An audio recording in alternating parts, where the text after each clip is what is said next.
नमस्कार, India voice देख रहे हैं आप। मैं हूं आपके साथ रिया डंगवाल। बुलेटिन की शुरुआत करेंगे बड़ी खबर के साथ। सबसे पहले बात कर लेते हैं राजधानी दिल्ली की।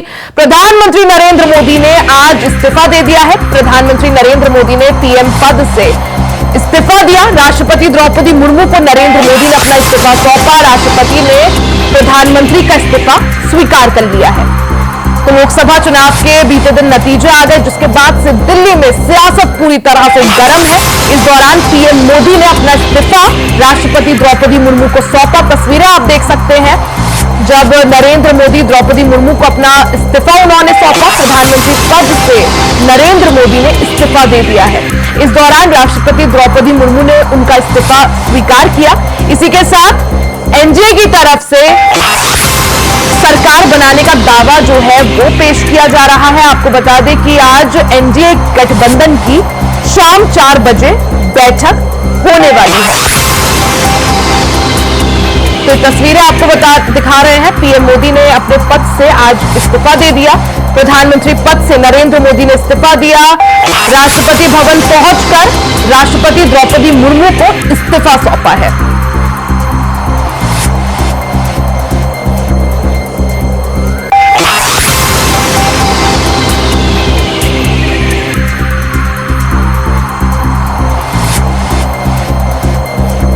ज्यादा जानकारी के लिए अजीत हमारे साथ लाइव जुड़ चुके हैं। अजीत, जिस तरह से लोकसभा चुनाव के नतीजे आने के बाद से ही दिल्ली में सियासी हलचल पूरी तरह से तेज है। आज कई अहम बैठकें होने वाली हैं, मंथन का दौर चलने वाला है। उसी बीच नरेंद्र मोदी ने राष्ट्रपति भवन पहुंचकर अपना इस्तीफा राष्ट्रपति द्रौपदी मुर्मू को सौंपा। क्या जानकारी, क्या अपडेट? देखिए, मैं रिया बताना चाहूंगा, कल लोकसभा चुनाव के परिणाम आने के बाद जिस तरीके से अब नई लोकसभा का गठन होगा, नई सरकार की जो बनाने की जो प्रक्रिया है वो शुरू होगी, उसको लेकर के ही सरकार प्रधानमंत्री मोदी ने अपना जो इस्तीफा है वो आज उन्होंने राष्ट्रपति द्रौपदी मुर्मू को सौंपा है। हालांकि इस्तीफा सौंपने के बाद राष्ट्रपति द्रौपदी मुर्मू की तरफ से बात विशेष पर भी कही गई है कि जब तक नए प्रधानमंत्री यानी कि नई सरकार का गठन नहीं होता है तब तक एक कार्यवाहक के रूप में कहा जाए या एक प्रधानमंत्री, तब तक वो एक मार्गदर्शन के रूप में कहा जाए, जैसे भी हो प्रधानमंत्री के रूप में नरेंद्र मोदी जी बने रहेंगे और वो उन्हीं सब चीजों को वो देखेंगे। हालांकि जिस तरीके से पूर्ण बहुमत एनडीए गठबंधन की बात करें तो एनडीए गठबंधन को न केवल बड़ी पार्टी बनी है बल्कि पूर्ण बहुमत भी उन्हें मिला है। हालांकि ये एनडीए गठबंधन, अगर मैं बीजेपी की बात करूं, बीजेपी पूर्ण बहुमत से काफी दूर हो चुकी है, लेकिन गठबंधन बहुमत में है और इसलिए सरकार बनाने के जो दावेदारी है वो एनडीए गठबंधन की तरफ से की जाएगी। और इसको लेकर के उससे पहले प्रधानमंत्री नरेंद्र मोदी ने राष्ट्रपति द्रौपदी मुर्मू को अपना इस्तीफा सौंप दिया है। जी बिल्कुल अजीत, इस्तीफे से पहले आज नरेंद्र मोदी 2.0 सरकार की कैबिनेट की भी बैठक हुई थी। उसके बाद क्या माना जाए, क्योंकि पीएम मोदी जो है इस्तीफा सौंप चुके हैं, तो क्या कैबिनेट भी उसी के साथ भंग हो गई? देखिए, बिल्कुल निश्चित तौर पर, क्योंकि इस तरीके से कहा जा रहा है कि आने जो अभी तक सूत्रों के हवाले से खबर है कि आने वाली 8 तारीख को नई सरकार का गठन हो सकता है। तो निश्चित तौर पर यानी कि आज या कल में ही जो एनडीए गठबंधन है, एनडीए गठबंधन राष्ट्रपति को अपनी जो सरकार बनाने की जो सिफारिश है वो पेश करेगा और उसके बाद जो सरकार बनाने की प्रक्रिया उस प्रक्रिया पर कार्रवाई की जाएगी। लेकिन इसीलिए आमतौर पर होता है जब नई सरकार का गठन करना होता है तो नई सरकार के गठन से पहले जो औपचारिक जो पद है उस पर से इस्तीफा देना होता है और उसी को लेकर के आज प्रधानमंत्री नरेंद्र मोदी ने राष्ट्रपति द्रौपदी मुर्मू के पास जाकर के अपना इस्तीफा सौंपा है। अजीत, बिल्कुल आप बने रहिए, आगे भी आपसे चर्चा जारी रखेंगे, आपसे जानकारी हासिल करेंगे। तो वहीं इस दौरान बता दें कि थोड़ी देर में पीएम आवास पर बैठक शुरू हो जाएगी। एनडीए गठबंधन की ये बैठक है। बैठक के दिल्ली पहुंचने हैं नीतीश कुमार। तो ये बड़ी खबर आपको बता दें, थोड़ी देर में एनडीए गठबंधन की दिल्ली में बैठक शुरू हो जाएगी। 4 बजे का हालांकि समय दिया गया था, लेकिन थोड़ी देरी इसमें हो गई है। थोड़ी देर में, कुछ ही देर में माना जा रहा है कि पीएम आवास पर एनडीए गठबंधन की बैठक शुरू हो जाएगी। बैठक में पहुंचने के लिए नीतीश कुमार भी दिल्ली पहुंच गए हैं। टीडीपी चीफ चंद्रबाबू नायडू भी दिल्ली पहुंचे हैं। लल्लन सिंह, संजय झा भी इसमें शामिल होंगे, साथ ही अमित शाह भी बैठक में शामिल होंगे। तो भारतीय जनता पार्टी के तमाम जितने दिग्गज हैं वो सभी इस बैठक में शामिल होंगे। एनडीए के जो भी घटक दल है वो इसमें शामिल होंगे, उन सभी के अध्यक्ष और चीफ इस बैठक में शामिल होंगे। आपको बता दें, क्योंकि टीडीपी सबसे बड़ी पार्टी भारतीय जनता पार्टी के बाद अगर कोई पार्टी है उसके रूप में उभर कर सामने आई है।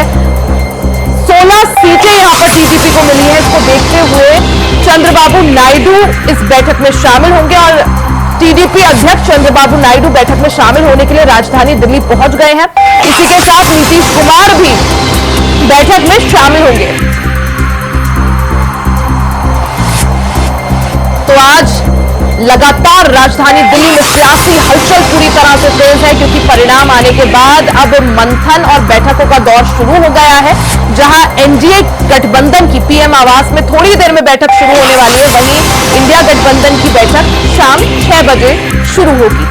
अजीत हमारे साथ लगातार बने हुए हैं। अजीत, जिस तरह से अगर बात करें, जिस तरह से एनडीए की तरफ से सरकार बनाने का दावा यहां पर पेश किया जरूर जा रहा है, लेकिन भारतीय जनता पार्टी अकेले बहुमत के आंकड़े को नहीं छू रही है। ऐसे में टीडीपी और नीतीश कुमार का साथ यहां पर कितना जरूरी दिखाई दे रहा है, क्योंकि 2018 में टीडीपी ने बीजेपी से गठबंधन तोड़ा था। नीतीश भी हमेशा, उनका इतिहास ऐसा ही रहा है, कभी बीजेपी के साथ हो जाते हैं, कभी बीजेपी से अलग हो जाते हैं और बार बार विपक्षी गठबंधन इंडिया अलायंस की तरफ से जिस तरह से कहा जा रहा है कि नीतीश के संपर्क में हम हैं, नीतीश हमारे पाले में भी आ सकते हैं। यहां पर कितनी महत्वपूर्ण एनडीए गठबंधन की बैठक? देखिए, बिल्कुल निश्चित तौर पर यहाँ साफ तौर पर कहा जा सकता है कि जो लोकसभा चुनाव में परिणाम आए हैं और परिणाम के बाद जो समीकरण है वो समीकरण कहीं ना कहीं इस समय ऐसे समीकरण है कि क्योंकि बीजेपी जो है वो पूर्ण बहुमत से काफी दूर हो चुकी है। हालांकि एनडीए गठबंधन जरूर पूर्ण बहुमत में है, लेकिन एनडीए गठबंधन में भी अगर मैं बात करूं तो चंद्रबाबू नायडू की टीडीपी और बिहार में नीतीश सरकार यानी जेडीयू, जो कि कहीं ना कहीं अहम भूमिका एनडीए गठबंधन में निभाने वाले हैं। अगर इसको हम दूसरे शब्दों में कहें तो अगर इन दोनों ही पार्टियों ने अपना गठबंधन से अलग होने का फैसला किया तो निश्चित रूप से दिल्ली में एनडीए की सरकार बनने में कहीं ना कहीं बहुत बड़ी सुविधा आ जाएगी, क्योंकि भाजपा अकेले दम पर इस बार सरकार बनाने में नाकाम साबित हो रही है। हालांकि ये जरूर कहा जा सकता है जिस तरीके से एनडीए गठबंधन में सरकार बनाने का जो दावा वो पेश कर रही है, तो निश्चित तौर पर लगातार जो आशंका जताई जा रही है कि एक बार फिर से प्रधानमंत्री नरेंद्र मोदी बनने जा रहे हैं और हैट्रिक जो है तीसरी बार सरकार बनाने जा रहे हैं गठबंधन में, क्योंकि 292 सीट आए हैं और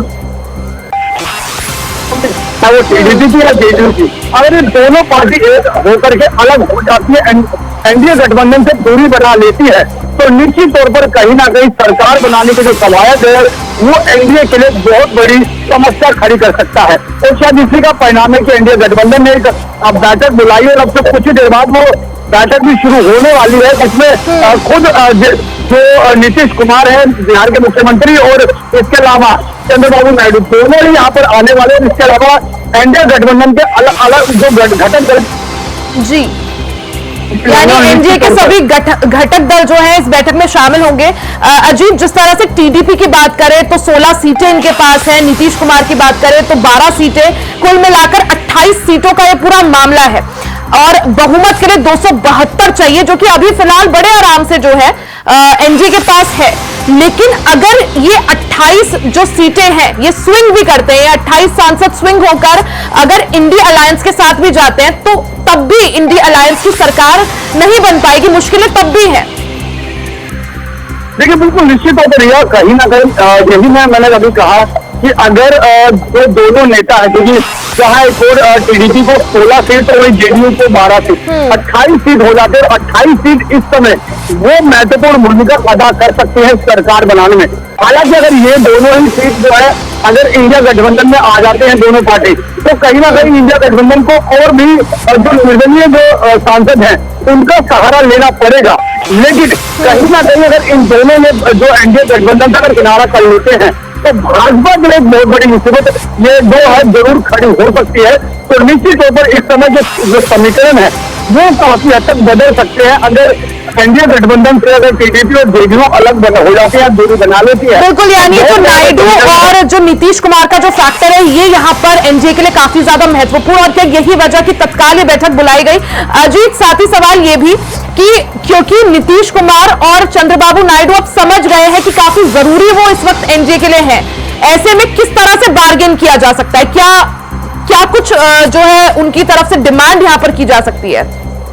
देखिए, निश्चित तौर पर ये बहुत बड़ी बात है, क्योंकि आज की जो बैठक है, उस बैठक में कहीं ना कहीं सरकार कैसे बनेगी, इन चीजों पर जो है वो निर्णय लेना है। और अब उसमें, क्योंकि जैसे मैं बार बार कह रहा हूँ कि टीडीपी और जेडीयू एक बहुत बड़ी भूमिका इस सरकार में निभाने वाले हैं, तो निश्चित तौर पर जो मंत्रालयों का जो बंटवारा है, जो विभागों का बंटवारा है, वो भी कहीं ना कहीं बहुत ही महत्वपूर्ण हो जाता है। क्योंकि जिस तरीके से सुबह से ही जब खबरें आई कि जिस फ्लाइट में नीतीश कुमार आ रहे हैं, उसी फ्लाइट में तेजस्वी यादव के साथ में है, तो निश्चित रूप बिल्कुल, यानी इंडी अलायंस के जो तमाम दिग्गज हैं उनकी तरफ से भी नीतीश कुमार को खुश करने की यहाँ पर कोशिश जो है की जा रही है, कभी बयानों की तरफ से, कभी बयानों के जरिए। और वहीं अजीत, बैठक क्योंकि अब शुरू हो चुकी है, अब यही देखना होगा कि बैठक कितनी देर चलती है, किस तरह से चिंतन मंथन होता है, आगे क्या कुछ इस बैठक के बाद निकलकर सामने आता है, और क्या एनडीए की तरफ से किस तरह से फिर सरकार बनाने के लिए पेशकश की जाती है। आप नजर बनाए रखें। बहुत बहुत शुक्रिया जानकारी के लिए। वहीं इस जीत को लेकर एनडीए के नेताओं का क्या कुछ कहना है, आपको सुनवाते हैं। नागपुर की जनता ने तीसरी बार मुझे चुनकर लोकसभा में भेजा है। लोगों का आशीर्वाद, शुभेच्छा और विश्वास, इसके कारण ही मैं ये चुनाव जीत सका हूं। नागपुर की जनता का और मतदाताओं का मैं बहुत बहुत आभार मानता हूं, और हमारे कार्यकर्ताओं ने, मित्रों ने और मेरे समर्थकों ने रात दिन मेरे लिए परिश्रम किया है, उनको सबको बहुत बहुत धन्यवाद देता हूं। ये महाप्रभु श्री जगन्नाथ जी की कृपा है। उड़ीसा की जनता ने माननीय प्रधानमंत्री नरेंद्र मोदी जी पे अटूट भरोसा रखा। खुद प्रधानमंत्री जी ने कहा कि हमें एक बार सेवा का मौका दीजिए। भावना के प्रांत उड़ीसा मोदीमय हुआ, भगवा पूरा छा गई। कल रात तक जो नतीजा आया, 21 में से 20 लोकसभा की आशीर्वाद मिला। पहली बार उड़ीसा में भारतीय जनता पार्टी की नेतृत्व में सरकार भी बनने वाला है। ये महाप्रभु जगन्नाथ जी की ही कृपा है, मोदी जी की जादू है। जीत के सब श्रेय माननीय मोदी साहब को और अमित भाई शाह को देता हूँ। ये कहना गलत है। अगर सीट नहीं मिली है तो 292 सीट आया कैसे?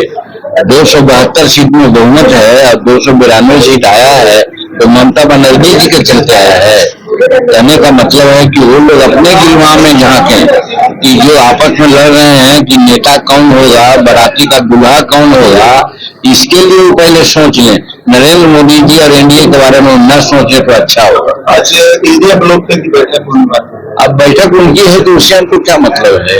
वो भी बैठक अपना करेंगे, लेकिन हाँ, हमारे एनडीए की बैठक 4:30 बजे से है, उसी में भाग लेने के लिए हम लोग जा रहे हैं। हिंदुस्तानी अवाम मोर्चा सेकुलर भी एनडीए का एक पार्टनर है, इसलिए हम लोग जा रहे हैं। पार्टी को तोड़ा गया, हम लोग के पार्टी के नाम सिंबल को छीना गया, पर उसके बावजूद बिहार की जनता ने जो विश्वास जताया और 5 की 5 सीटें जिस तरीके से हम लोग को जिता के देने का काम किया, ये एक बड़ी जिम्मेदारी हम 5 सांसदों पर है। राजेश पर है खगड़िया को लेकर, अरुण जी पर है जमुई को लेकर, वीना जी पर है वैशाली को लेकर, शांभवी पर है समस्तीपुर पर को लेकर, और मेरे ऊपर भी है। हाजीपुर मेरे पिता की कर्म भूमि वो रही। पर हाँ, ये वादा हम लोग करते हैं कि अपनी जिम्मेदारियों को बखूबी निभाएंगे। गठबंधन ने हम लोगों पे विश्वास किया, प्रधानमंत्री जी ने विश्वास करके एक सिंगल सांसद वाली पार्टी को 5 सीटें लड़ने के लिए दी। 5 हम लोग लड़े और 5 की 5 हम लोग जीते। गठबंधन के विश्वास पर भी हम लोग खरा उतरे। इसका श्रेय मेरे पार्टी के हर एक कार्यकर्ता, हर एक नेता को जाता है। बहुत ज्यादा, पहली बार है कि जब सर्टिफिकेट मेरे हाथ में था और वो मेरे साथ नहीं थे। ऐसे में कल सबसे पहले मैं पापा के पास ही गया, उनकी प्रतिमा पर हाजीपुर का ये सर्टिफिकेट सिर्फ और सिर्फ उन्हीं को समर्पित है। किसी को कोई ऑफर नहीं मिल रहा है और एनडीए गठबंधन एकजुट है। इस बात को आप लोग लिख लीजिए। अब वो दिन दूर नहीं जब मेरे प्रधानमंत्री नरेंद्र मोदी जी के नेतृत्व में एनडीए का हर एक घटक दल मजबूती से हम लोग सरकार बनाएंगे। शपथ लेने की तैयारी है और ये सरकार मजबूती से अगले 5 साल मेरे प्रधानमंत्री जी के नेतृत्व में चलेगी। यूपी में कहाँ चूक हो गई? भाई कहाँ चूक हुई ये जरूर मंथन करने का विषय है। एनडीए एक साथ बैठकर जरूर इस पर चिंतन हम लोग करेंगे। अब ऐसा कोई दिक्कत नहीं है, पूरा पार्टी हमारे साथ है। हम सबसे बात किया क्योंकि नया अभी अलायंस नहीं ना, पहले से ही हम इलेक्शन से पहले से ही हम अलायंस किया है, मिलके काम किया है। हमारा कार्यकर्ता उनको काम किया, उनका कार्यकर्ता हमारा काम किया, मिलके मेजॉरिटी मिला, अभी कोई प्रॉब्लम नहीं है। बहुमत मिले कैसे देखते हैं सर? बहुमत नहीं मिला किसी भी एक पार्टी को? बिल्कुल हमारे एनडीए तो मिले ना। नहीं, मेजोरिटी अपने एनडीए मिल गया ना। देखो इलेक्शन में डेमोक्रेसी में 60 सीट में 31 मिनट से गवर्नमेंट बन जाता है। इसमें इतना ज्यादा बात करने की जरूरी नहीं है। मेजोरिटी एनडीए ऑलरेडी गॉट, अपने बीजेपी को 240 मिला हुआ है, सिंगल लार्जेस्ट है। By constitutionally provision single largest को तो इन्वाइट तो करना ही है, इसमें नो डाउट। सर एलाइज में कहीं कोई दिक्कत आई हो? नहीं, ऐसा कैसे आएगा? एलाइज कमिटेड है। जिस प्रकार के अपेक्षा के अनुकूल परिणाम नहीं है, लेकिन फिर भी जो भी परिणाम आए हम उनको स्वीकार करते हैं। राजनीति में सब प्रकार के निर्णय देखने को मिलते हैं, लेकिन मैं जरूर कह सकता हूं कि कांग्रेस पार्टी और उनके गठबंधन एनडीए गठबंधन ने जिस प्रकार से देश की आजादी के बाद से झूठ और भ्रम फैलाने का देश में काम किया और लगातार 60 वर्षों में झूठ, महाझूठ, नारे और भ्रम फैलाया, इसके अलावा कोई काम नहीं किया। और वही काम 10 वर्षों में मोदी जी के नेतृत्व में भारत दुनिया की ताकत बड़ी बनती जा रहा था। तो किस प्रकार से कुछ लोगों के प्रभाव में आकर जो लोग एक दूसरे से बात नहीं करते थे, एक दूसरे से के साथ नहीं बैठते थे, वो दल भी आपस में साथ बैठे कि मोदी जी को रोको। लेकिन देश की जनता ने तमाम भ्रम और गुमराह करने के बाद भी एनडीए को स्पष्ट बहुमत दिया। पश्चिमी पूर्वी दिल्ली से बीजेपी की नवनिर्वाचित सांसद कमलजीत सहरावत से खास बातचीत की हमारे संवाददाता अजय चौहान ने। इस दौरान उन्होंने क्या कुछ कहा, आपको सुनवाते हैं।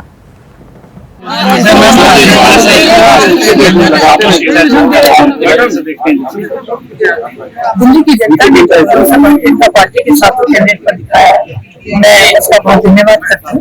और ये चुनाव के पहले दिन जब शुरू हुआ चुनाव, 85 दिन का प्रचार था, रोज हमारी भावना बढ़ती है कि हम जनता के बीच में गए हैं और हमें रोज लगा है कि जनता बहुत ज्यादा खुश है प्रधानमंत्री कामों से। और पहले दिन से मेरा जब भी किसी ये बात नहीं किसी भी चैनल से या अपने प्रिंट मीडिया के साथ मैंने ये था, चिंता नहीं करिए, दिल्ली में 100 सीटें भाजपा जीतेगी, काम के दम पर जीतेगी, विकास के दम पर जीतेगी, और वही हुआ। दिल्ली का जो विकास होगा वो किस तरह से? दिल्ली में मेट्रो कनेक्टिविटी बढ़ी, जाम को लेकर जिस तरह से urban extension road, Dwarka expressway बना है, केंद्र सरकार उस पर काम करेगी। आयुष्मान भारत की योजना को संघर्ष से हमारे जो अधिकारियों के हमारे बड़े हैं, बुजुर्ग हैं, उनके लिए पहले लागू कर दिया गया है। युवाओं महिलाओं के साथ और गरीबों की अलग से योजनाएं आ रही है, विश्वकर्मा योजना को लाया जा रहा है। तो धरती पर किस तरह से सबको मजबूत किया जा सके, इस पर भारतीय जनता पार्टी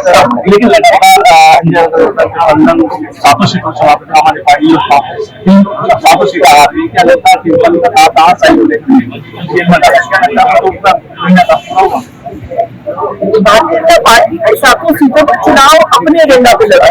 हमारा एजेंडा विकास का था जो पिछले 10 साल में हुए, हमारा एजेंडा अगले 5 साल का था जो हमारा संकल्प है।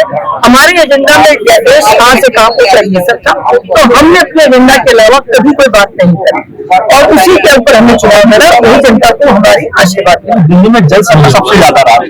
जल संकट तो देखिए केजरीवाल जी की अदूरदर्शिता, बल्कि मैं कहूँ कि ऐसा मुख्यमंत्री देश के लिए बहुत बड़ा सवाल है। दिल्ली में कोई भागीरथ नहीं आने वाले जो नई गंगा लेकर आएंगे, पानी की मैनेजमेंट नहीं है। 500 करोड़ से जो दिल्ली कॉरिडोर प्लस होता था कभी फायदे में होता था 70,000 करोड़ माइनस था।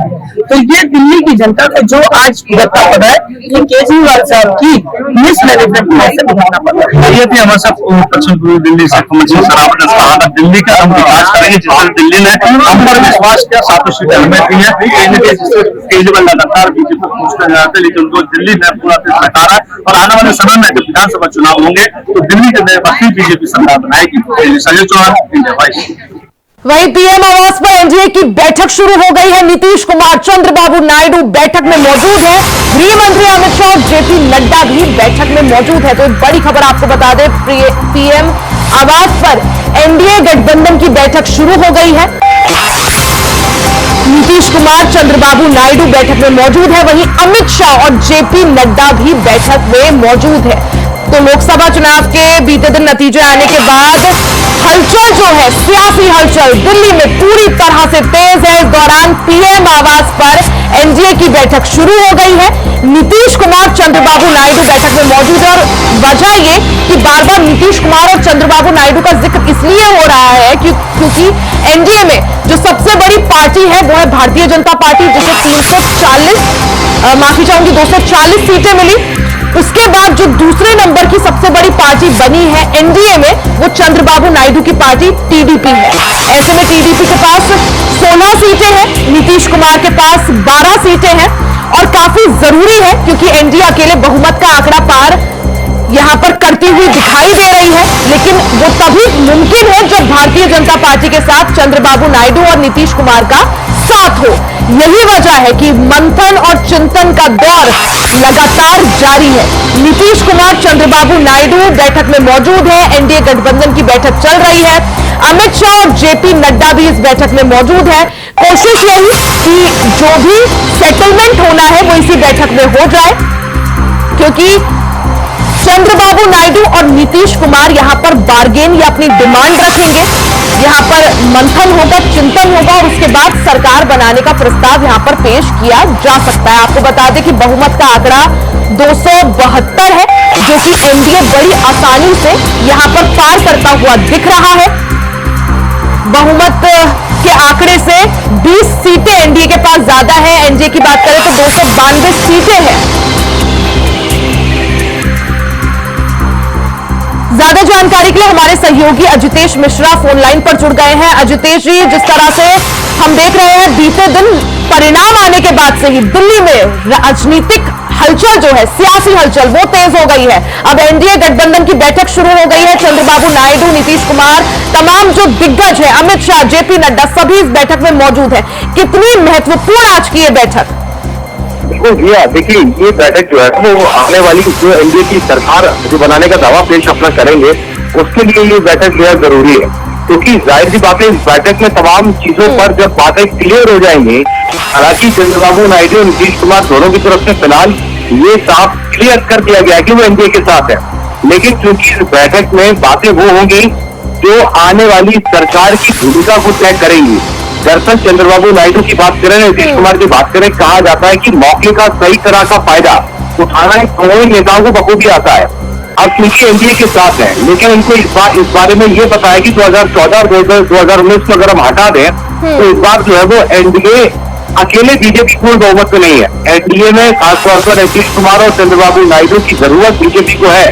तो ये बैठक खासतौर पर इसलिए है ताकि तमाम जो चीजें आने वाले समय की है वो तय हो जाए। खासतौर पर चंद्रबाबू नायडू की जो पार्टी है उसकी केंद्र सरकार में क्या भूमिका रहने वाली है, कितने उनके मंत्री बनेंगे और बिल्कुल यही पैटर्न नीतीश कुमार पर लागू होता है। नीतीश कुमार भी आज जब बैठक में मौजूद है और सरकार बनाने का दावा जब पेश करने की बात ये लोग कर रहे हैं तो नीतीश कुमार के साथ भी इन तमाम चीजों पर बातचीत क्लियर होनी है कि कितने मंत्री जो है उनकी पार्टी के जो है जो सांसद जीत कर आए हैं वो केंद्र सरकार में रहेंगे। और यहाँ पर नीतीश कुमार और चंद्रबाबू नायडू को पता है कि कितने जरूरी वो यहाँ पर है, तो किस तरह से बार्गेन किया जा सकता है?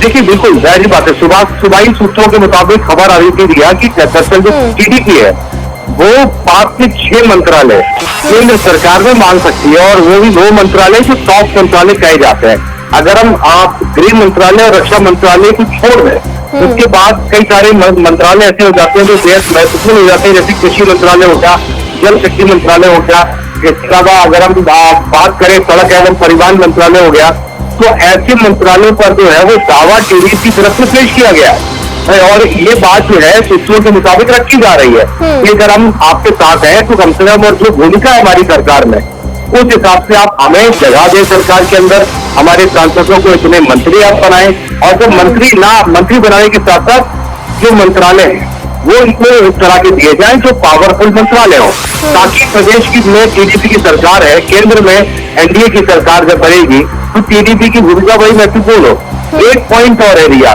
यहाँ पर अगर हम देखें, चंद्रबाबू नायडू और नीतीश कुमार दोनों ही लंबे समय से अपने अपने प्रदेशों को विशेष राज्य का दर्जा दिलाने की मांग करते रहे हैं अलग अलग मंचों से। यहाँ पर इनके पास एक ये भी मौका है अपनी बात रखने का।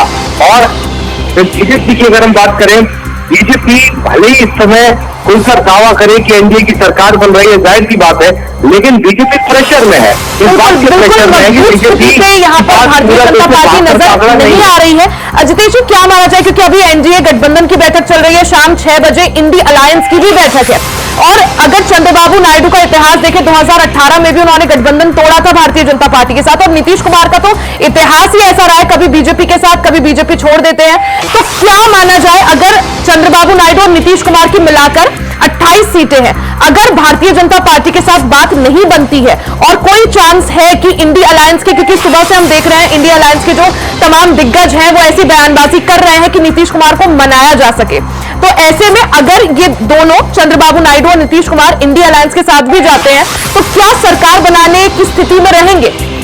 नहीं, बिल्कुल। देखिए रिया, अगर हम बात करें, अगर ये दोनों ही पार्टियां, हालांकि इसकी अभी कोई चर्चा नहीं है, लेकिन राजनीतिक अनिश्चितताओं का खेल की जाती है, इसलिए इसकी बात करना जरूरी है। अगर ये दोनों दल इंडिया गठबंधन के साथ भी जाते हैं तब भी जो इंडिया गठबंधन का सरकार बनाने का आंकड़ा है वो पूरा नहीं होता, और तब भी वो कम रह जाते हैं, वहां पर उनको ज्यादा मशक्कत करनी पड़ेगी। एक बात और, अभी हाल ही में चूंकि विधानसभा चुनाव आंध्र प्रदेश के अंदर हुआ था और बीजेपी गठबंधन में थी, और बीजेपी के साथ साथ टीडीपी गठबंधन में थी, तो जनता ने उन्हें बहुमत दिया। लोकसभा चुनाव में जो टीडीपी के जो सांसद हैं, जो प्रत्याशी उतरे थे, और जाहिर की बात है बीजेपी के प्रत्याशी उतरे थे, तो जनता ने जो मैंडेट दिया है वो आंध्र प्रदेश में टीडीपी और बीजेपी गठबंधन को दिया है। यही कंडीशन बिहार में फॉलो होती है। ये दोनों लोग राजनीति के मजे खिलाड़ी कहे जाते हैं। आज से 6 महीने बाद क्या करेंगे इसका अंदाजा नहीं लगाया जा सकता, लेकिन फिलहाल ये ऐसा कोई रिस्क नहीं लेना चाहेंगे, क्योंकि अभी बिहार में विधानसभा चुनाव होना है और अभी जो मैंडेट मिला है वो जेडीयू और बीजेपी को मिलाकर बना है। तो यानी एनडीए की तरफ से और भारतीय जनता पार्टी की तरफ से कोशिश यही की जाएगी कि नीतीश कुमार और चंद्रबाबू नायडू को अच्छे से मनाया जा सके, और एक जो सरकार वो चाह रहे हैं तीसरी बार फिर से पीएम मोदी प्रधानमंत्री पद की शपथ यहां पर ले, इसके लिए कवायद जो है तेज कर दी जाएगी। बहुत बहुत शुक्रिया आपका जितेश जी तमाम जानकारी के लिए। इसी के साथ इस बुलेटिन में फिलहाल के लिए सिर्फ इतना ही। खबरों का सिलसिला जारी रहेगा, बन रहे हमारे साथ। नमस्कार।